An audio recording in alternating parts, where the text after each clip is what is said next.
సొంత ఇంటి అవసరం ఏంటో కరోనా సందర్భంలో చూశారు అందరూ కూడా.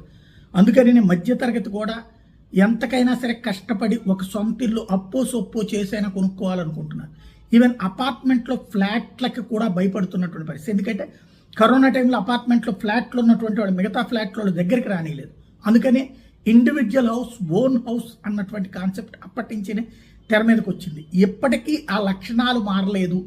సో ఎవరైనా అద్దెకుండే వాళ్ళ ఇళ్లలో మనిషి చనిపోతే వాళ్ళని ఇంట్లో ఉంచడానికి వీల్లేదనేటటువంటి దరిద్రం ఇప్పటికీ ఉందనడానికి ఏకంగా ఒక ఉన్నతాధికారి ఫేస్ చేసినటువంటిది గుంటూరులో జరిగింది. గుంటూరు సిటీలో రాష్ట్ర అటవీశాఖ అధికారి విధి నిర్వహణలో గుండెపోటుతో మరణిస్తే మృతదేహాన్ని ఇంటికి తీసుకురానికుండా ఇంటి యజమాని అడ్డుకున్నారు.